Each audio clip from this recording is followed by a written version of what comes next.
Hi everyone. आज के class में हम लोग ओवरव्यू ऑफ इक्विटी सिक्योरिटीज को रिवाइज करेंगे। ऑब्वियसली हमारा रिवीजन का स्टाइल यही है, हम लोग क्वेश्चंस के थ्रू रिवाइज करते हैं कॉन्सेप्ट्स को। फिक्स्ड इनकम जैसा हमने रिवाइज किया, उसका एक लर्निंग मॉड्यूल, उसके बाद behavioural finance. Now let us conquer overview of equity securities. Needless to say, this video is purely dedicated to August 2024 candidates जिनका एग्जाम्स कुछ ही दिनों में है। राइट, तो उन्होंने ऑलरेडी एक बार दो बार रिवाइज कर लिया होगा। It is just that we are doing question जिससे कि कॉन्फिडेंस एकदम सॉलिड तरीके से बिल्ड हो जाए। चलिए, तो प्रैक्टिस प्रॉब्लम्स में मैं हूँ। 2024 curriculum overview of equity securities. There are in total 24 questions. कुछ कुछ क्वेश्चंस जो शुरू में एकदम बेसिक टाइप ऑफ क्वेश्चंस है, जिसमें सीएफए का अंडरस्टैंडिंग अगर नहीं भी हुआ तो भी चलेगा, ऐसे ही टैकल हो जाएगा। कुछ क्वेश्चंस आपको ऐसे दिखेंगे, जैसे कि क्वेश्चन नंबर 1 कह रहा है कि विच of the following is not a characteristics of common equity. एकदम बेसिक सा सवाल है, राइट। इक्विटी शेयर्स का क्या कैरेक्टरिस्टिक्स नहीं है, ये ढूंढना है अपने को। मतलब तीन ऑप्शंस में दो ऑप्शंस कैरेक्टरिस्टिक्स होंगे, एक ऑप्शन कैरेक्टरिस्टिक्स नहीं होगा। Let us find out. Option number A कह रहा है it represents an ownership interest in the company। ये तो कैरेक्टरिस्टिक्स हैं, shareholders are the owners. Option number B कह रहा है shareholders participate in the decision making process. Obviously shareholders तो मालिक हैं, उन लोग भी तो पार्टिसिपेट करेंगे। ऑप्शन नंबर सी कह रहा है the company is obligated to make periodic dividend में पेमेंट्स। कुछ भी, अगर मैं शेयर्स खरीदता हूँ इसका मतलब मेरे को पक्का डिविडेंड मिलेगा, ऐसा है क्या? नहीं सर, डिविडेंड आपको मिल भी सकता है, डिविडेंड आपको नहीं भी मिल सकता है। तो पक्का डिविडेंड मिलेगा ऐसा कुछ नहीं है अगर आप शेयर्स खरीदते हो। तो ए बी एंड सी में C is not a characteristics. Easy. Question number 2.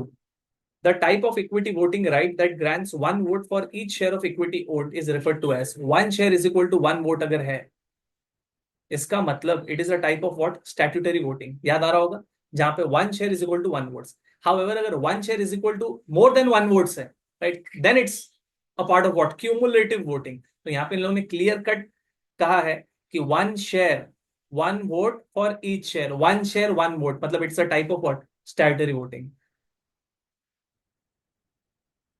Question number 3, all of the following are characteristics of preference shares accept.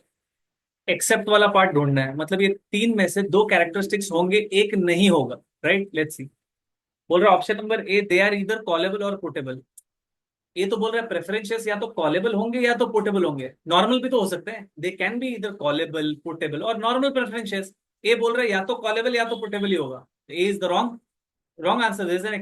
मतलब अपने को इनकरेक्टली ढूंढना है ना। एक्सेप्ट क्या कैरेक्टरिस्टिक्स नहीं है, ए। इंपॉर्टेंट क्वेश्चन है ये। बी के they generally do not have voting right, सही है। Preference shares do not have voting rights, ये तो कैरेक्टरिस्टिक्स है। सी के दे do not share in the operating performance of the company, सही है। और मतलब प्रॉफिट्स में उनको वैसा हिस्सेदारी लेना अलाउड नहीं है, right. They do not share in the operating performance. तो B and C are the characteristics of preference shares. A is not a characteristics, ठीक है।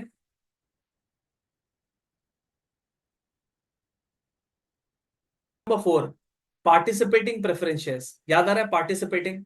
एक होता था कन्वर्टेबल प्रेफरेंस शेयर्स, एक होता था participating preference shares. Convertible preference shares का मतलब preference shares have a right to convert their preference shares into equity, उसको कहते हैं convertible.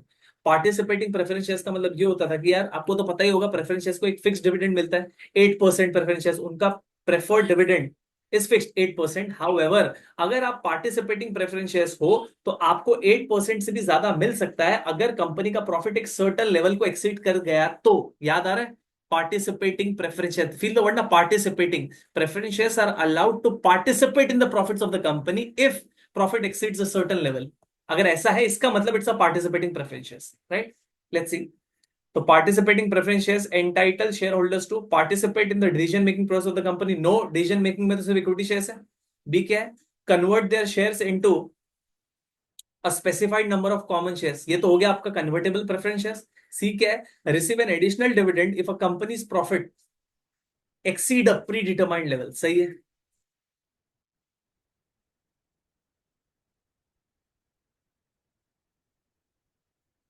Option question number 5, which of the following statement about private equity securities is incorrect. चलो, private shares, private company के shares के बारे में क्या चीज इनकरेक्ट है, इसका मतलब ये तीन ऑप्शंस में से दो ऑप्शन करेक्ट होंगे, एक ऑप्शन इनकरेक्ट होगा। अपने को इनकरेक्ट को ढूंढना है। Let's see. They can not be sold on secondary markets, ये तो करेक्ट स्टेटमेंट है। प्राइवेट शेयर्स का कोई सेकेंडरी मार्केट थोड़ी होता है जहां पे buying selling buying selling buying selling trading थोड़ी अलाउड है, राइट। उसका मार्केट ही नहीं है secondary market, unlike the listed shares. तो A is the correct statement about private equity. B क्या है? They have market determined quoted prices. Incorrect statement. Since उनका कोई सेकेंडरी मार्केट नहीं है तो उनका रेडिली अवेलेबल मार्केट प्राइस थोड़ी होगा, तो B is the incorrect statement. C क्या बोल रहे हैं? They are primarily issued to institutional investors. Correct statement, right. यार एक प्राइवेट कंपनी वो शेयर्स किसको इशू करता है?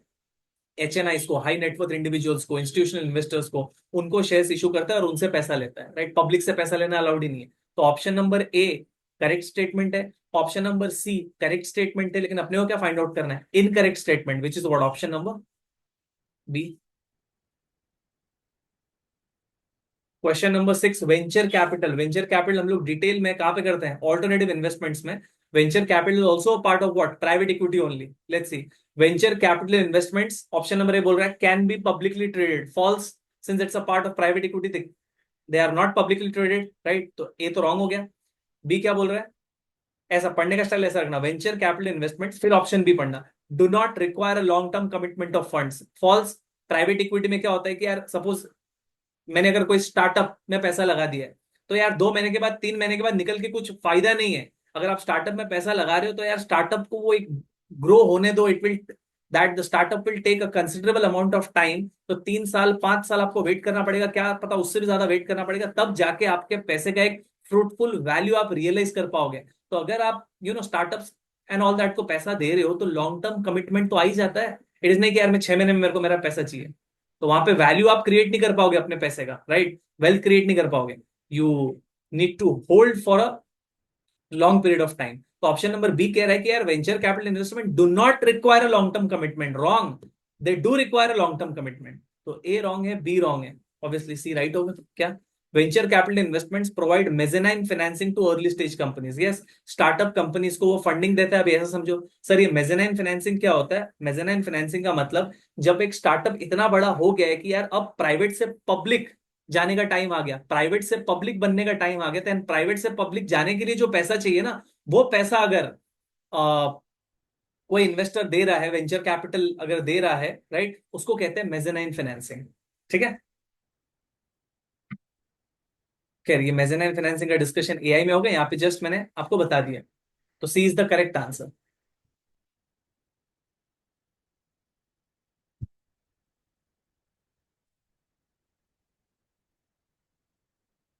Question number 7, which of the following statement most accurately describes one difference between private and public equity? चलो याद करते हैं प्राइवेट एंड पब्लिक इक्विटी में ऑप्शंस को देखते हुए। ऑप्शन नंबर ए कह रहा है private equity firms are focused more on short term than public firms. गलत कह रहा है। In fact private equity can focus on long term ना। अगर आपको याद आ रहा होगा कॉन्सेप्ट्स, तो देखो पब्लिक कंपनीज है दोस्त कंपनी जो लाइमलाइट में है, उनके बारे में मीडिया बात कर रहा है, एनालिस्ट लोग उनको ट्रैक कर रहे हैं।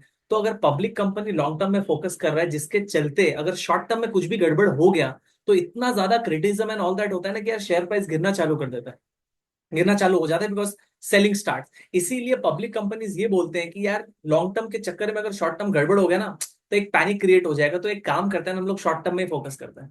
ये पब्लिक कंपनी का स्टांस है। On the other hand private companies तो लाइमलाइट में है ही नहीं। वो तो अपना पर्दे के पीछे साइड में एक डिस्कशन ऑपरेशन रन कर रहे हैं। तो private companies they can focus on long term, कि कोई मीडिया उनके बारे में बात नहीं कर रहा है, कोई एनालिस्ट उनको कवरेज नहीं दे रहा है all that, so they can freely focus on the long term, right. तो ऑप्शन नंबर ए क्या कह रहा है? Private equity firms are focused more on short term. गलत है। In fact public firms are focused more on short term. तो A is wrong. B, private equity firms regulatory and investor relations operations are less costly than those of public firm. सही बोल रहे हैं। तुम मेरे को बताओ पब्लिक वर्सेस प्राइवेट में रेगुलेटरी कंस्ट्रेंट सबसे ज्यादा कहां पे है? कहाँ पे रूल्स रेगुलेशन ज्यादा फॉलो करना पड़ेगा? कौन से कंपनी को? पब्लिक कंपनी को कि प्राइवेट कंपनी को? ऑब्वियसली पब्लिक कंपनी को, क्योंकि पब्लिक कंपनी पब्लिक से पैसा मांगता है, तो रेगुलेटर बीच में आ जाता है। रेगुलेटर बोलता है आपको फलाना फलाना रिपोर्ट्स पब्लिश करना पड़ेगा क्वार्टरली बेसिस पे, आपको AGM कंडक्ट करना पड़ेगा, सो एंड सो। हर चीज का रूल्स रेगुलेशन दे के रखा हुआ है, जो पब्लिक कंपनी को मैंडेटरी है फॉलो करना, क्योंकि आप पब्लिक से पैसा दे रहे हो तो ट्रांसपेरेंसी रखो। तो वो रूल्स एंड रेगुलेशंस कंप्लाई करने का कॉस्ट है ना, जो पब्लिक कंपनी को ज्यादा इनकर करना पड़ता है as compare to private companies. क्योंकि प्राइवेट कंपनीज पब्लिक से थोड़ी पैसा ले रहे हैं। प्राइवेट कंपनीज तो कुछ HNI से, इंस्टीट्यूशनल इन्वेस्टर से पैसा ले रहे हैं, तो they are not required to comply to all the rules and regulations, right. तो उनके केस में रूल्स एंड रेगुलेशंस को कंप्लाई करने का कॉस्ट कम है प्राइवेट कंपनीज के केस में। तो वही तो बोला है, private equity firms regulatory and investor relations operations are less costly, सही है।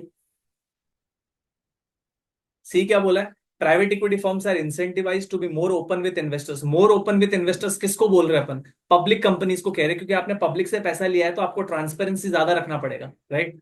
सी is also incorrect.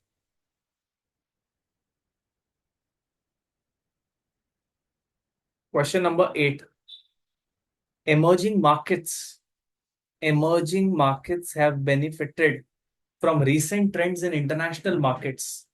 Okay, international markets आज के तारीख में बहुत डेवलप हो गया है, जिसका बेनिफिट इमर्जिंग मार्केट्स में जो भी कंपनीज है, इमर्जिंग मार्केट कंपनीज को भी मिल रहा है। तो बोल रहा है यार, क्या बोल रहा है, which of the following has not been a benefit. Okay, मतलब तीन ऑप्शन में दो बेनिफिट है, किस चीज का sir, international market, developed market बहुत ज्यादा ग्रो हो गया है, या इंटरनेशनल मार्केट बहुत ज्यादा डेवलप हुआ है, उसका बेनिफिट इमर्जिंग मार्केट कंपनीज को भी मिला हुआ है। तो ये तीन ऑप्शंस में से दो बेनिफिट है जो इमर्जिंग मार्केट कंपनीज को मिला हुआ है, एंड एक बेनिफिट नहीं, राइट। जनरली मैं बता देता हूँ बेनिफिट क्या है, पता है क्या, कि इमर्जिंग मार्केट कंपनीज आज के तारीख में उनके होम कंट्री के अलावा अगर उनको बाहर से पैसा रेस करना है ना, तो भी उन लोग आराम से रेस कर सकते हैं, आसानी से रेस कर सकते हैं, राइट। सपोज सपोज एग्जांपल दे रहा हूँ, इंडियन कंपनी है जिसको इंडिया में पैसा रेस करने को काफी डिफिकल्टी हो रहा है, बिकॉज लिक्विडिटी इतना नहीं है, इतना अवेयरनेस नहीं है, लेकिन वो इंडियन कंपनी को पैसा चाहिए। तो आज की तारीख में क्योंकि इंटरनेशनल मार्केट इतना डेवलप हो गया है, वो इंडियन कंपनी बाहर अपना शेयर्स इशू करके भी पैसा रेस कर सकता है। आपको याद आ रहा होगा, ये चैप्टर में हम लोग बात करते हैं डिपॉजिटरी रिसीट्स का, राइट, कि यार एक इंडियन कंपनी को बाहर से यूएस से पैसा उठाना है, राइट, पैसा उठाना है, तो level 3 American depository receipts issue करना पड़ेगा। Now it has become more easy, ये ही एक बेनिफिट है, right. Let's see, option number A क्या कह रहा है, emerging market companies do not have to worry about lack of liquidity in their home equity market, सही है। इंटरनेशनल मार्केट इतना डेवलप हो गया है कि यार अगर होम कंट्री में लैक ऑफ लिक्विडिटी है तो उसका भी टेंशन लेने का जरूरत नहीं है। तो option number A is benefit, यहाँ पे मैं लिख रहा हूँ, बेनिफिट है ये। Option number B, emerging market companies have found it easier to raise capital in the markets of developed countries, सही है, ये तो बेनिफिट है। मतलब पक्का सी इज नॉट अ बेनिफिट, और वही अपने को ढूंढना है। emerging market companies have benefited from the stability of foreign exchange markets। देखो, इंटरनेशनल मार्केट डेवलप हुआ है, दैट डज नॉट मीन कि यार फॉरेन एक्सचेंज मार्केट का वॉलिटिलिटी कम हो गया है, वहां पे स्टेबिलिटी आ गया है, अभी रूपी डॉलर पाउंड में बहुत ज्यादा फ्लक्चुएशंस नहीं है, इसका ये मतलब नहीं है, ठीक है ना। तो कह रहे हैं emerging market companies have benefited from the stability of foreign exchange market, नहीं ऐसा कुछ भी नहीं है, राइट। तो option number C is not a benefit. Important question, इसको आप नोट्स में इंकॉर्पोरेट कर सकते हो। A and B are benefits of international markets. In fact मेरे को ऐसा बोलना चाहिए, A and B are benefits that an emerging market companies are enjoying. क्यों, क्योंकि इंटरनेशनल मार्केट्स और डेवलप हो गया sir, right. Question number 9, when investing in an unsponsored, याद है आपको अनस्पॉन्सर्ड क्या होता है, एक बार कर लेते हैं। एक होता है स्पॉन्सर्ड डिपॉजिटरी रिसीट्स, एक होता है अनस्पॉन्सर्ड डिपॉजिटरी रिसीट्स। अभी मैं पूरा का पूरा ऑब्वियसली फुल फ्लेज एक्सप्लेनेशन तो करूंगा नहीं, रिवीजन चल रहा है, तो जस्ट एक पिकअप लाइन बताता हूँ। स्पॉन्सर्ड डिपॉजिटरी रिसीट्स में वोटिंग किसके पास होता है ना, इन्वेस्टर्स ऑफ डिपॉजिटरी रिसीट्स। जो लोग भी डिपॉजिटरी रिसीट्स खरीदते हैं ना, उन लोग वोट कर पाएंगे अगर स्पॉन्सर्ड डिपॉजिटरी रिसीट्स है तो, राइट। लेकिन अगर अनस्पॉन्सर्ड डिपॉजिटरी रिसीट्स है तो voting right is retained by the depository bank, right, जिसके थ्रू डिपॉजिटरी रिसीट्स इशू किया जाता है ना, उसको कहते हैं डिपॉजिटरी बैंक। वो अगर वोटिंग राइट अपने पास रख रहा है, इसका मतलब it is an unsponsored. Let's see क्या बोल रहा है, when investing in an unsponsored depository receipts, the voting right to the shares, the voting rights to the shares in the trust belong to the depository bank. A,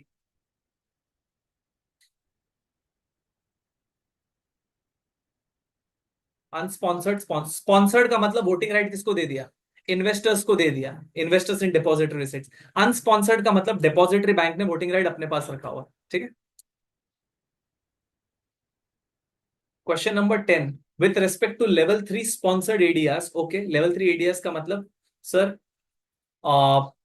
US के stock exchanges में वो depository receipts list होगा, plus company को पैसा भी उठाने मिलेगा, मतलब कंपनी डिपॉजिटरी रिसीट्स इशू करेगा एंड उसके बदले में पैसा भी उठाना मिलेगा, प्लस वो डिपॉजिटरी रिसीट्स लिस्ट भी होगा, ट्रेडिंग एंड ऑल दैट भी अलाउड है, ठीक है। इसको कहते हैं लेवल 3। तो विच of the following is least likely, okay least likely incorrect ढूंढना है, let's see. They have low listing fees, यही इनकरेक्ट है।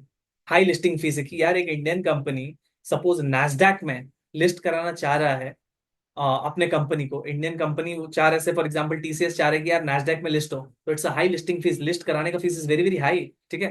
तो low listing fees is an incorrect, यही ढूंढना था। बीएनसी करेक्ट होगा, let's see. Level 3 ADS are traded on New York stock exchange, NASDAQ and all that stuff, yes. Are used to raise capital in US market, सही है। तो option number B and option number C are what correct, option number A is what incorrect, अपने को incorrect ही ढूंढना था, least likely. जब कभी भी ऐसा क्वेश्चन आया ना लीस्ट लाइकली, तो अगर एग्जाम में आप बैठे हो तो जस्ट अपने आप को पूछ लो यार लाइकली क्या होगा, पहले आप करेक्ट ढूंढ लो, जो बच गया वो लीस्ट लाइकली होगा, राइट। जस्ट एक टेक्निक बता रहा हूं।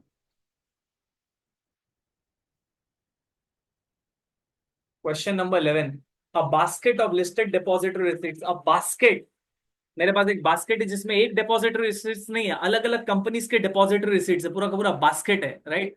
और an exchange trade fund would most likely be used for, क्या है, gaining exposure to single equity, नहीं, बहुत सारे डिपॉजिटरी रिसीट्स हैं, राइट, अलग अलग कंपनीज के। बी बोल रहा है हेजिंग, नो, हेजिंग से कोई लेना देना नहीं है यहाँ पे। Gaining exposure to multiple equity, C is correct, right. A basket of listed depository receipts मतलब वो बास्केट में बहुत सारे कंपनी के डिपॉजिटरी रिसीट्स है। मैं अगर ऐसा बास्केट बना रहा हूं इसका मतलब मेरे को बहुत सारे कंपनीज में एक्सपोजर लेना है ना, multiple equities. Question number 12, calculate the total return on a share of equity using the following data, ठीक है।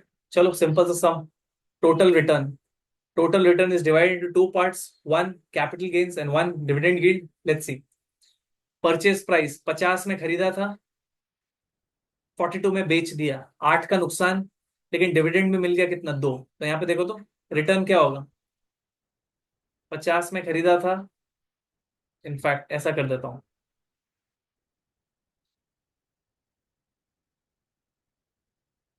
वैसे तो मुंह जबानी आ रहा है, 50 में खरीदा था, 42 में बेचा था, 8 का नुकसान, लेकिन 2 का डिविडेंड में मिला है, तो 8 का नुकसान, 2 का डिविडेंड मिला, तो नेट नेट में 6 का नुकसान, 6 डिवाइड बाई 50 इंटू 100। और समझ में आ गया होगा, ऑगस्ट के कैंडिडेट्स को ये वर्बली समझ में आ गया होगा, ठीक है। तो यहाँ पे कर देते हैं, selling price minus cost price plus dividend कितना मिला है, 2, डिवाइड बाई इन्वेस्टमेंट्स कितना था, इनिशियल इन्वेस्टमेंट 50, परसेंटेज में चाहिए तो इंटू 100, चलो 6/50, 6 डिवाइड बाई 50 इंटू 100, -12% का नुकसान है।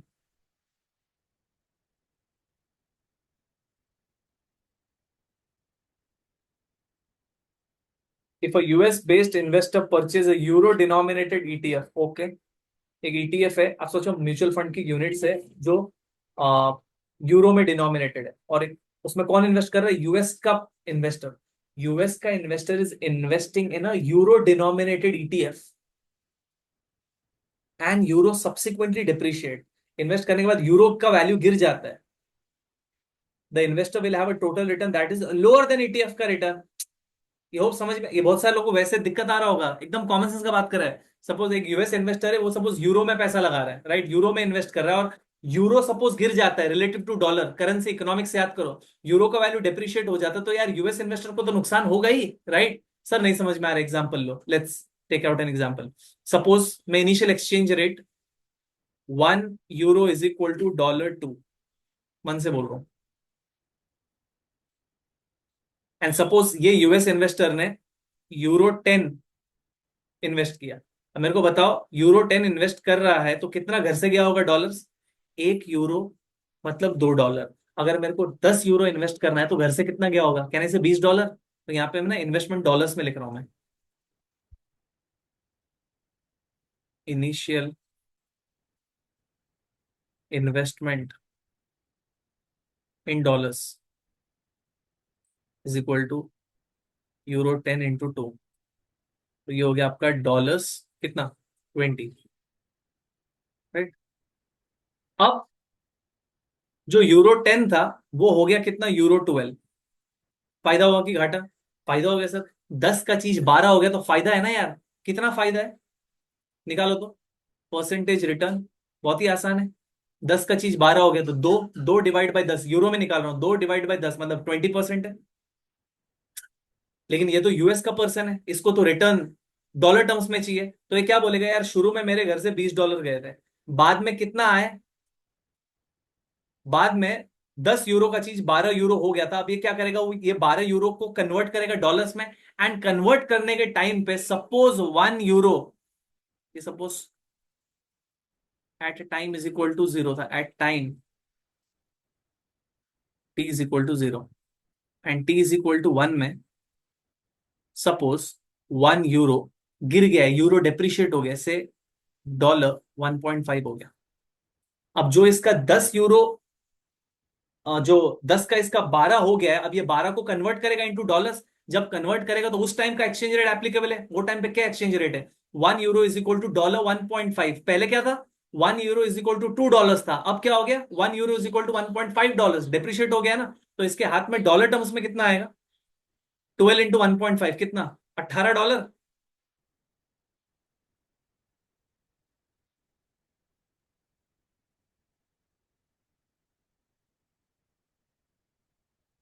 20 डॉलर घर से लगाया था, डॉलर टर्म्स में 18, नुकसान हो गया डॉलर टर्म्स में। यूरो में बात करोगे तो यूरो में 20% रिटर्न है, लेकिन एक यूएस का बंदा है, इसको तो डॉलर टर्म्स में चाहिए। तो ये बोल रहा है कि यार मेरे घर से डॉलर टर्म्स में कितना गया, शुरू में $20, एंड मैंने जब इन्वेस्टमेंट्स को बेचा, राइट, 10 का 12 हो गया, उसको बेचा, अब 12 को जब कन्वर्ट करेगा डॉलर्स में तो 12 × 1.5 करेगा, 1 euro is equal to $1.5, 12 euro is equal to 12 × 1.5, 18। तो 20 का हो गया 18, यहाँ पे तो नेगेटिव रिटर्न हो गया, दिख रहा है आपको, राइट। तो वही तो कह रहा हूं, क्या लिखा है, and the euro subsequently depreciate अगर हो गया, the investor will have a total return that is lower than the ETF का रिटर्न। ईटीएफ का रिटर्न कितना है, 20%, लेकिन डॉलर टर्म्स में रिटर्न कितना है, नेगेटिव, राइट। तो it is lower, right. Obviously ये कनेक्टेड क्वेश्चन था करेंसी से। एग्जाम देने जाओगे तो सारा का सारा 10 सब्जेक्ट आपको एक ही दिन में देना है। तो ये अजम्पशन रखना बहुत ही सही है इंस्टीट्यूट की तरफ से कि आपको सारा सब्जेक्ट का साउंड अंडरस्टैंडिंग है, राइट। इसको करेंसी के हेल्प से आपने टैकल करना चाहिए। और वैसे कॉमन सेंस भी लगा सकते हो कि एक यूएस का पर्सन है, यूरो में इन्वेस्ट कर रहा है और यूरो डेप्रिशिएट हो गया तो यार मेरा रिटर्न तो गिर जाएगा, राइट। वैसा इसको खुल के समझा दिया, डॉलर टर्म्स में गिर जाएगा वैसे। Question number 14, which of the following is incorrect. अब अपने को इनकरेक्ट ढूंढना है, मतलब दो करेक्ट रहेंगे, एक इनकरेक्ट रहेगा। विच of the following is incorrect about the risk of an equity security, let's see. The risk of an equity security is based on the uncertainty of its cash flow, सही है। अगर आप shares में invest करते हो कि यार, अगर आप शेयर्स में इन्वेस्ट करते हो तो फ्यूचर में क्या डिविडेंड मिलेगा, that is uncertain. Future share price क्या होगा, दैट इज व्हाट, अनसर्टन, यही तो रिस्क है। तो ऑप्शन नंबर ए सही बोल रहे हैं, based on uncertainty of its cash flow, सही है। Option number B, based on uncertainty of its future price, सही है। B, in fact A and B तो करेक्ट स्टेटमेंट है as far as the risk of an equity security is concern. C को incorrect होना पड़ेगा। Let's see, the risk of an equity security is measured using the standard deviation, यहां तक तो सही जा रहा था, ऑफ इट्स डिविडेंड, बोला डिविडेंड के फ्लक्चुएशंस को। अब लोग देखते हैं, यार जरूरी थोड़ी है हम लोग स्टैंडर्ड डिविएशन रिटर्न्स का निकालते हैं और रिटर्न्स के अंदर एक कंपोनेंट डिविडेंड हो भी सकता है, नहीं भी हो सकता है, क्योंकि ऐसे भी तो कंपनीज होते हैं ना जो डिविडेंड देते ही नहीं है। वो केस में उन कंपनीज का, उन कंपनी के शेयर्स का return is only and only comprised of what, change in price, right. लेकिन अगर कुछ ऐसे कंपनीज है सर जो डिविडेंड दे भी रहे हैं तो उन कंपनी के शेयर्स का return is divide into two parts, एक कैपिटल गेन्स रिटर्न और एक डिविडेंड का यील्ड, राइट। तो ये क्या बोल रहा है ऑप्शन नंबर सी कि यार हम सिर्फ डिविडेंड के फ्लक्चुएशंस को ही देखेंगे अगर इक्विटी सिक्योरिटी का रिस्क का बात कर रहे हैं, तो गलत है। ऐसे भी तो कंपनीज जो डिविडेंड देते ही नहीं है, राइट। तो सी इज इनकरेक्ट, सिर्फ इसने डिविडेंड्स को पकड़ रहे हैं, राइट। हम पकड़ते हैं सर रिटर्न्स का स्टैंडर्ड डेविएशन, एंड रिटर्न्स में एक कंपोनेंट डिविडेंड हो भी सकता है, नहीं भी हो सकता, right. C is incorrect statement. अच्छा क्वेश्चन था। Question number 15, from an investor's point of view which of the following equity securities is the least risky, ये तीनों में से सबसे कम रिस्की कौन सा है from an investor's point of view. Puttable preference shares, puttable preference share तो सबसे बेस्ट होगा, because putable preference shares or putable equity shares gives investors the right to sell the equity or preference uh, at a predetermined price, right? Investors के पास right है to sell the equity shares or preference shares किसको? To the company at a predetermined price. तो putable is the best because it gives rights to whom? Investors. तो यही list इसकी है ए। B क्या कह रहा है? Callable preference shares. Callable preference shares बोल रहे हो या कॉलेबल आप इक्विटी शेयर्स बोल रहे हो, इसमें राइट किसके पास रहता है? कंपनी के पास रहता है। Company has a right to call back the equity और preference shares at a predetermined price. तो ये कॉलेबल वाला चीज ना इन्वेस्टर्स को इतना पसंद नहीं आता है क्योंकि कंपनी के पास राइट होता है ना उसमें। तो बी तो सबसे ज्यादा रिस्की है और सी इज नॉन कॉलेबल। देखो लीस्ट रिस्की पूछा है, ए इज द आंसर। वैसे तो बी तो रेस से ही बाहर है because B is the highest risky वैसा। तो ए एंड सी में सबसे बेस्ट कौन सा इन्वेस्टर्स के लिए? ए, क्योंकि puttable gives right to investors to sell back the shares whether equity और preference at a predetermined price.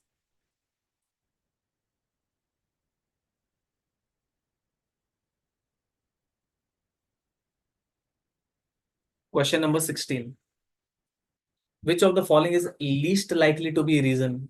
ये तो सब पीछे पड़ गए, लीस्ट लाइकली, इनकरेक्ट ऐसे में। चलो ठीक है, लीस्ट लाइकली पूछा है to be a reason for a company to issue equity shares on the primary market. तो अगर आप ऐसे कंफ्यूज हो रहे हो तो आप पहले ये देखो कि यार which of the following is likely to be reason, मतलब दो रीजन लाइकली है, एक ही लीस्ट लाइकली है। Let's see. तो कंपनीज लोग इक्विटी शेयर्स इशू करते हैं प्राइमरी मार्केट में, क्यों? टू रेस कैपिटल, सही है, ये तो लाइकली रीजन है। बी, टू इंक्रीज लिक्विडिटी, ज्यादा शेयर्स मार्केट में रहेगा तो लिक्विडिटी बढ़ेगा, राइट? तो A and B are the reasons for the company to issue equity shares, ये तो रीजन है। सी क्या कह रहा है? To increase return on equity, कुछ भी। रिटर्न ऑन इक्विटी का फॉर्मूला क्या है? इनफैक्ट अगर कंपनी बहुत ज्यादा इक्विटी शेयर्स इशू करेगा तो उसका रिटर्न ऑन इक्विटी कम हो जाएगा। फॉर्मूला क्या है? देखो अब आपको याद आएगा अभी। Formula is fat divided by net worth. अगर कंपनी इक्विटी शेयर्स इशू कर रहा है तो नेटवर्थ बढ़ रहा है, डिनोमिनेटर बढ़ रहा है। डिनोमिनेटर बढ़ रहा है मतलब आरओई क्या हो जाएगा? गिर जाएगा, राइट? तो C is least likely reason. सी गलत स्टेटमेंट है, राइट? डिक्रीज होगा, आरओई कम हो जाएगा क्योंकि डिनोमिनेटर बढ़ जाएगा। Question number 17, which of the following is not a primary goal? Not a primary goal of raising equity capital. Equity से पैसा उठाने का क्या गोल नहीं है? तो मतलब दो ऐसे हैं जो गोल है एंड एक ऐसा है जो गोल नहीं है। To finance the purchase of long lived assets, yes, मैं पैसा रेस कर रहा हूं to invest in plant machinery projects long lived assets, तो A is a reason, is a goal. To finance the company's revenue generating activities, सही है। तो A and B are the goal of raising capital. C क्या है? To ensure that the company continues as a going concern, company long term तक टिका रहे, लंबे time तक टिका रहे, इसके लिए चलना, पैसा उठाते हैं। This is not a primary goal यार वैसा। तो A and B are a primary goal, C is not a primary goal. In fact A and B को भी मैं मार्क करके लिख देता हूँ प्राइमरी गोल।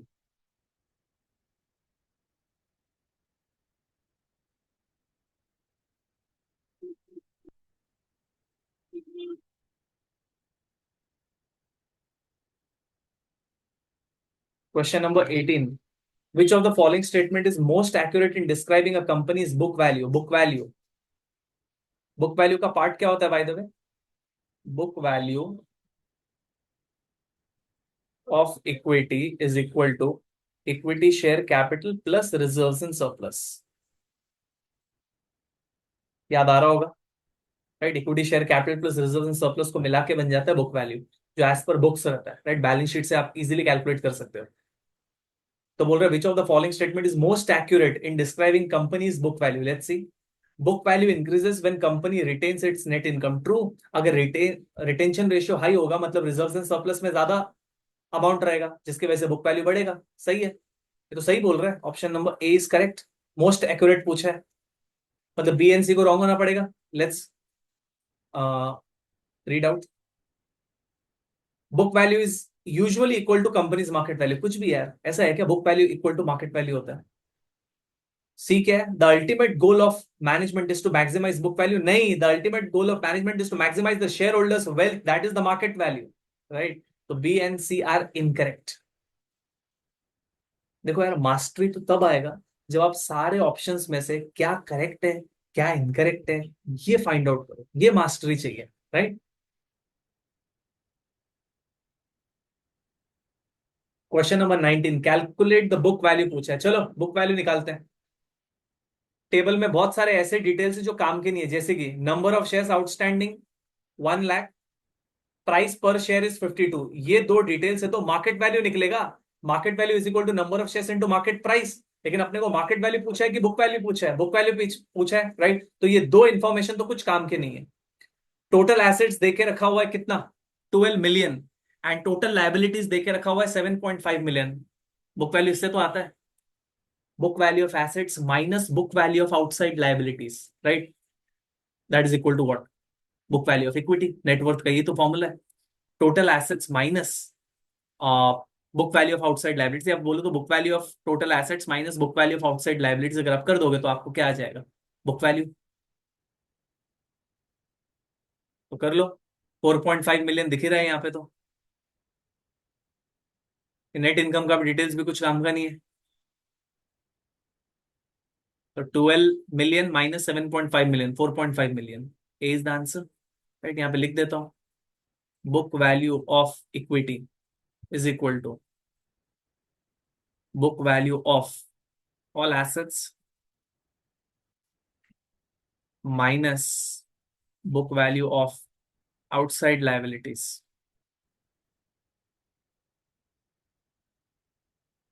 अरे book value of total liabilities वैसा सब कर देंगे तो जीरो आ जाएगा ना। कोई बोलेगा सर यहाँ पे तो टोटल लाइबिलिटीज बोला है, इसका मतलब इन लोग यहाँ पे टोटल लाइबिलिटीज ऑल्दो बोला हुआ है, लेकिन उन लोग बोलना ये चाह रहे हैं कि आउटसाइड लाइबिलिटीज। अगर टोटल लाइबिलिटीज, तो अगर टोटल लाइबिलिटी मतलब पूरा टोटल का बात करें तो ये भी तो 12 मिलियन होना चाहिए था। बैलेंस शीट तो टैली होता है ना यार। एसेट्स लाइबिलिटीज याद करो बचपन, अगर एसेट्स का टोटल 12 है तो अगर टोटल लाइबिलिटीज का टोटल कितना होना चाहिए था, 12। लेकिन इन लोग ने कितना लिखा हुआ है, 7.5। इसका मतलब बोलना चाह रहे आउटसाइड लाइबिलिटीज है वो, ठीक है। एनीवेज,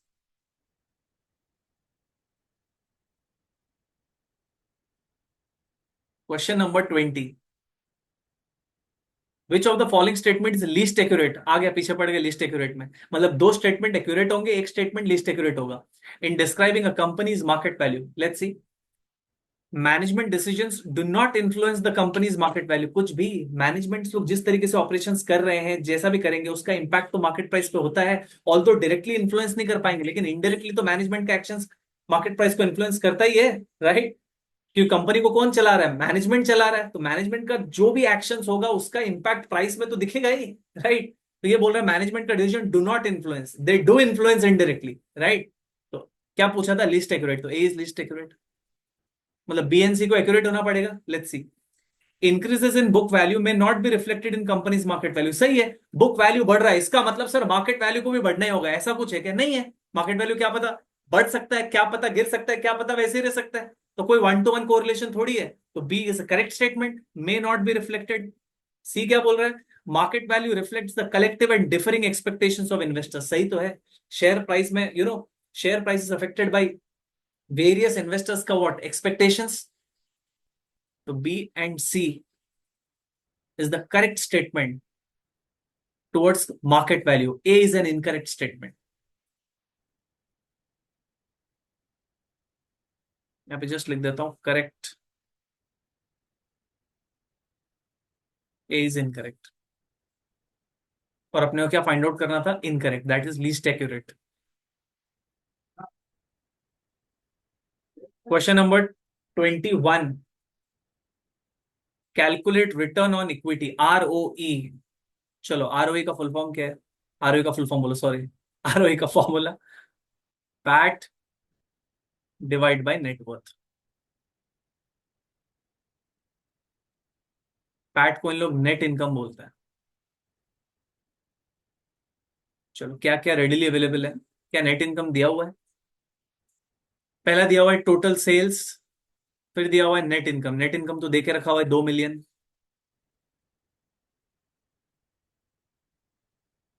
साल के शुरुआत में टोटल एसेट्स का वैल्यू कितना था, 50 मिलियन। और टोटल लाइबिलिटीज का कितना था, 35 मिलियन। तो आ गया, ROE का मतलब होता है PAT divide by net worth. Net worth भी निकल गया यहां से। 50 माइनस 35 कितना, 15। ब्रैकेट में लिख देता हूँ 50 - 35। परसेंटेज में चाहिए तो इंटू 100। चलो 2/15 इंटू 100, 13.33। 20 the answer. लास्ट का जो दो डिटेल्स है, नंबर ऑफ शेयर्स और शेयर प्राइस, इससे तो मार्केट वैल्यू आएगा, कोई मतलब ही नहीं है, राइट। तो इजीली आ गया पैट बाय नेटवर्थ में। ये जो शुरू में सेल्स दिया था ना, मेरे को ऐसा लगा क्या पता डुपॉन्ट एनालिसिस कराएंगे, मतलब ये आरओई को ब्रेक कराएंगे। Remember DuPont, DuPont analysis is nothing but the breakup of ROE का फॉर्मूला, जहां पे अपन करते हैं PAT upon sales into sales upon total assets into total assets upon equity, right. But उतना ज्यादा डिगिन नहीं किया, इजीली हो गया। Question number 22। Holding all other factors constant, which of the following situation will most likely lead to an increase in company's return on equity? Okay. The market price of company share increases. ROE का formula तो PAT divide by net worth book value है, तो market price कहां से picture में आ गया? तो ए से तो कोई लेना देना ही नहीं है, ये तो रॉन्ग है। Net income increases at a slower rate than shareholders equity. ध्यान से देखना, तो फॉर्मूला क्या है? पैट, मैं नेट इनकम लिख रहा हूँ, चलो ठीक है, PAT that is net income divide by share holders equity का मतलब नेटवर्थ। ये क्या बोल रहा है ऑप्शन नंबर बी, कि सर नेट इनकम बढ़ा, नेट इनकम अगर बढ़ता है तो आरओई को बढ़ना चाहिए। पूरा पढ़ो। Net income increase at a slower rate, बोलना ये चाह रहा है सर नेट इनकम भी बढ़ा, नेटवर्थ भी बढ़ा, लेकिन ज्यादा स्पीड से कौन बढ़ा? नेटवर्थ।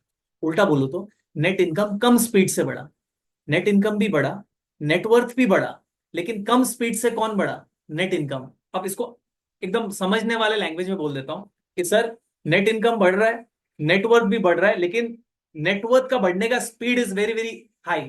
तो कहने से डिनोमिनेटर ज्यादा है, डिनोमिनेटर ज्यादा हो जाएगा, राइट। इसके वजह से आरओई क्या हो जाएगा? गिर जाएगा, despite increase in net income. ये होप तुमको समझ में आ रहा है यार, राइट। नेट इनकम बढ़ रहा है तो आरओई बढ़ना चाहिए।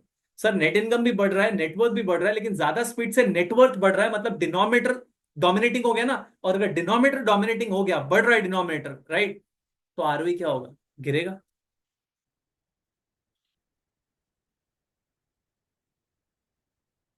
5/10 क्या होगा रेशियो? इसको ऐसा कर देता हूँ, रुको, 10/5 कर देता हूँ। 10/5 रेशियो है 2। अब मैं बोल रहा हूँ 10 को इंक्रीज कर रहा हूँ 10% से, तो होगा 11। और 5 को इंक्रीज कर रहा हूँ 20% से, तो ये होगा 6। तो कहने से न्यूमरेटर भी बढ़ रहा है, डिनोमिनेटर भी बढ़ रहा है। ज्यादा रेट से कौन बढ़ रहा है? डिनोमिनेटर। तुम देखना 11/6 करोगे ना, 2 से भी कम आएगा, राइट। देखो 11/6 करो, 1.833। यही बोलना चाह रहा है वो, न्यूमरेटर बढ़ रहा है, डिनोमिनेटर भी बढ़ रहा है, लेकिन डिनोमिनेटर का बढ़ने का speed is very very higher as compare to numerator. जिससे क्या होगा? रेशियो गिर जाएगा, क्योंकि डिनोमिनेटर डोमिनेटिंग हो गया। तो बी बोल रहा है नेट इन, क्या क्या क्वेश्चन क्या था? Which of the following will most likely to lead to an increase? Option number B से क्या होगा? डिक्रीज। तो B is also wrong. Option number A से तो कोई लेना देना ही नहीं है। ऑप्शन नंबर बी बोल रहा है net income increase at a slower rate than shareholders equity, जिसका इंपैक्ट ये होगा कि आरओई बढ़ जाएगा। गलत है, राइट, आरओई गिरेगा। सी क्या बोल रहा है? The company issues debt to repurchase outstanding shares of an equity, outstanding shares of equity. सही बोल रहा है। फॉर्मूला क्या है? PAT divide by net worth. अब कंपनी क्या कर रहा है? कंपनी डेट इशू कर रहा है, पैसा रेस कर रहा है, इक्विटी को बायबैक कर रहा है। मतलब पैट डिवाइडेड बाय नेटवर्थ में से कहने से डिनोमिनेटर कम कर रहा है, डिनोमिनेटर कम कर रहा है, तो रिजल्टिंग फिगर क्या होगा? हायर। तो C is the what answer. तो अगर कंपनी बायबैक कर रहा है बाय यूजिंग अ डेट, जिससे क्या होगा सर? जो फॉर्मूला है ना पैट डिवाइड बाय नेटवर्थ, जिससे नेटवर्थ कम हो जाएगा, डिनोमिनेटर कम हो जाएगा, और रेशियो क्या हो जाएगा? बढ़ जाएगा। C is the answer. Question number 23। Which of the following measures is most difficult to estimate? Cost of debt, cost of equity. भाई पूरा गेम ही कॉस्ट ऑफ इक्विटी को सही तरीके से कैलकुलेट करने के ऊपर है, and it's very very difficult, right. Cost of debt is very very easy. Interest rate into 1 minus tax करना है आपको, राइट। याद आ रहा होगा ऑगस्ट के कैंडिडेट को, कोई भी फ्रेश कैंडिडेट को नहीं देखना चाहिए लेक्चर, उसके लिए है ही नहीं, शुरू में ही डिस्क्लेमर दे दिया है। तो cost of equity is very very difficult to estimate. Question number 24. A company's cost of equity is often used as a proxy for investors. Average required rate of return, minimum required rate of return, right? Cost of equity is interpreted as the minimum required rate of return, right?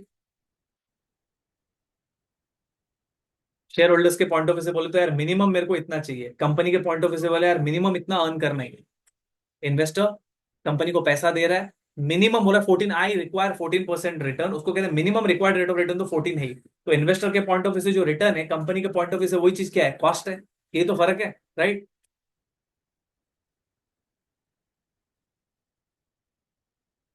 तो ये हो गया आपका overview of equity securities का फटाफट revision with the help of question, right.